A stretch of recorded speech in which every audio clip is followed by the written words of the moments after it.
know she'd be there. Like a mother energy, but you definitely have this masculine energy as a primary guardian angel. So, ooh, you might have a younger male over there on the other side too, potentially. I'll show you what I'm writing. Hold on. Oop. I'm going to have to move my camera a little closer to me.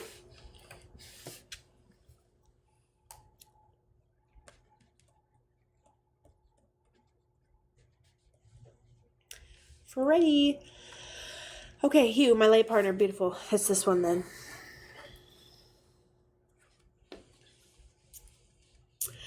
This one's like a father figure, potentially served this male. This female had a hard time getting around, and she ended up passing medically. And she shows me jewelry, so like a necklace or jewelry in honor of her memory. So it's a female over there. Primary guardian angel, secondary guardian angel, and this person comes through third. And sometimes that means that they have been gone under a year, but I don't think that's the case here.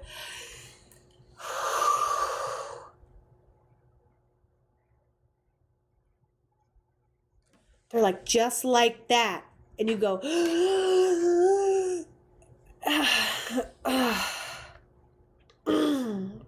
you couldn't do it anymore, and there's nothing you can do. And I was like, did you see it coming? And this person's like, no. And then they show me a bunch of sunshine. They're like, absolutely out of nowhere. Did I think that's how when the day started, did I think that's how it was going to end? No. And this person talks with their hands. They've kind of got this like outward personality, which I like. This person tells me they passed before their time. Tragically, they take partial responsibility. And then they show me this sign symbol for catapult. Like they take responsibility for how it got out of control. Like, holy shit, that's not how I thought it was going to end.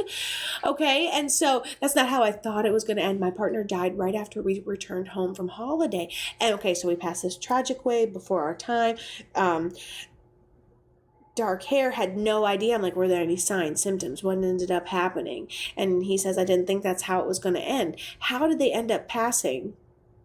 Then they heard, then I said, excuse me, hold on. Then they said, I heard, hold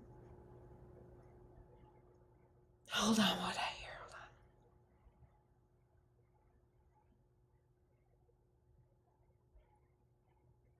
I heard the words, I'm really tired. And then you realize the ship is going down.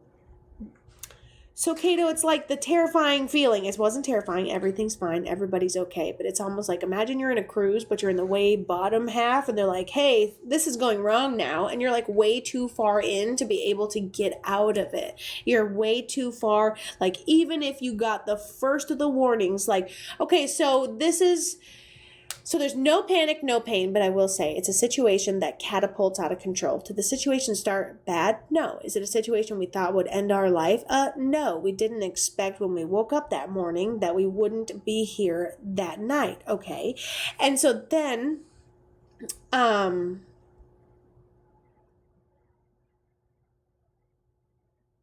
I think there's a moment where we realize like the internal alarms go off. It's not a panic, but it's like wah, wah, wah, wah.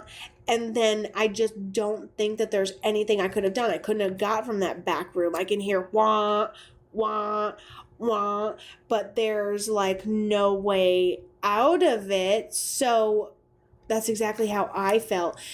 Oh my goodness. He's like, no, Kato, you got it. Just say it. I was like, okay. I look like I'm throwing like, you know, those dummies for like accidents and stuff. I feel like I just throw them and just right into a wall. Just wham!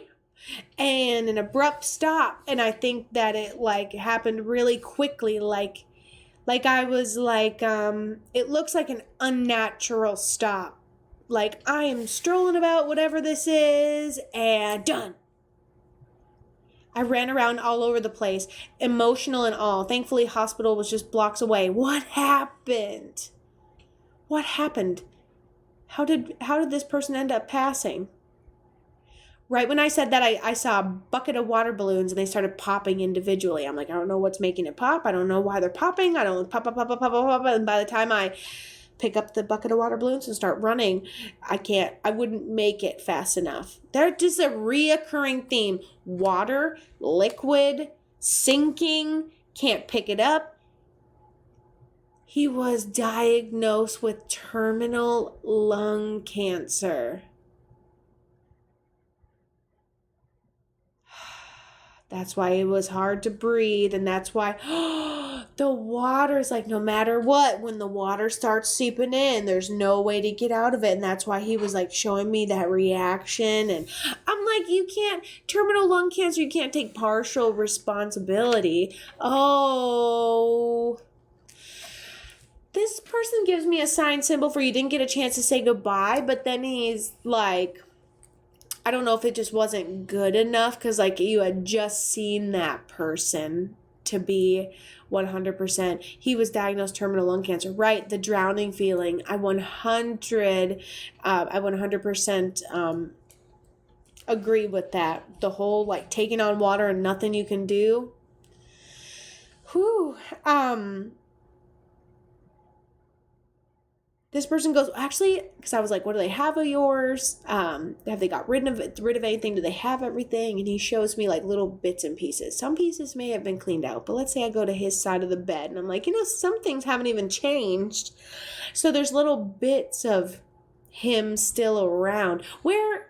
How long has he passed? He was very stubborn and didn't want to see anyone and didn't want me to call anyone.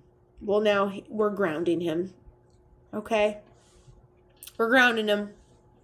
Consider him grounded for a minute. But he is taking that partial responsibility, so that makes sense. I think that's what you were clarifying. I'm like, he's grounded. Everybody's grounded. It's just a hateful day, apparently.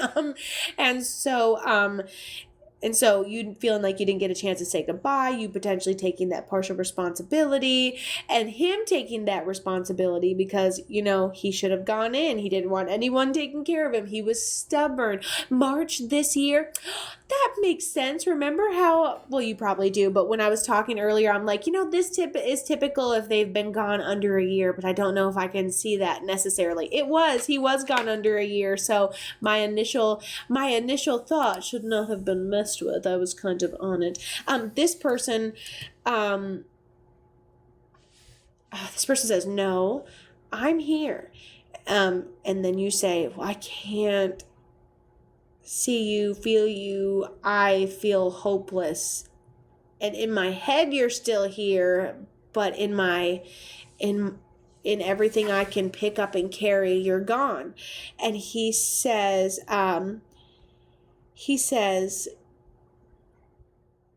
it would feel the exact same way as you writing me a letter.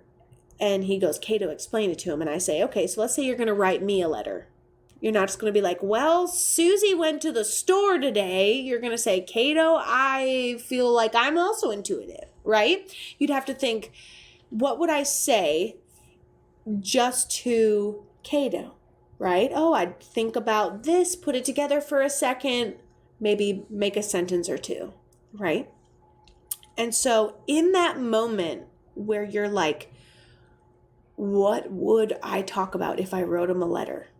Okay, what would I talk about? And you think about it. You show yourself exactly what you talk about if you wrote him a letter. That minute before you write it down is the communication. Right before I think about, if I were to have signs and symbols for this dead person, what would it be? Okay, I'll write down what I saw. Okay, so you write a letter to him. What'd you talk about? You be like, I really miss you. And what did they show you back? What type of movie did it look like? So if you write a love letter, that'd be pretty strong. Active, I should have looked after him better. Now you're grounded. And so that intuitive part of like, and then eventually some people say, Cato, I can see my loved ones, whether my eyes are open or whether my eyes are closed. I can still see, I can imagine stuff. So I say, hey, show me a purple tree. And you say, I'm on it. I'm tracking. There's the tree, right? That's your third eye. So if you sit down intentionally, all right, I'm going to write you a letter. He's with you the whole moment that you're thinking what to write. By the time you get done with 5 sentences, you've been sitting there for 25 minutes doing nothing but giving him time, effort, and space, baby. You know? And I think you're doing really good because he says, and that's where you hear me. So don't be frustrated. Don't feel so empty. He could be right here and your world feels cold. I just think you're too insistent on separating them because up there is perfection and down here you failed him. No, you didn't. He takes responsibility, you let the guilt go, and then you get to live in a world where, maybe I can see 222 all the time from this person. He says the dreams are real. And he looks at me and goes, all of them. And I was like, oh God, okay, good enough for me. Have a great reading. Have a great rest of your day. That was fantastic. Love it. Freddy, you're super intuitive. Don't second guess yourself. You have a psychic ability called being clairvoyant. I feel like he's here all the time. I miss the physicality and the nagging. Right? Please bump the shit out of me again. Freddy's going to be back here in 3 months being like, Kato, loved the reading. Was happy to hang out with you. Please turn it off. How do I turn it off? What crystal do I buy to stop the nagging? Like, be careful what you wish for, Freddy, honestly. And then you're going to hang out with me and get a reading from me and believe in yourself. Holy shit. You're welcome to the nagging. You want it back, you got it, It's just learning a different language, so have fun. Definitely hanging out with you, right? Seriously. And if you need any help navigating, I developed the Attic Space membership for all of you guys. I did it. I did that.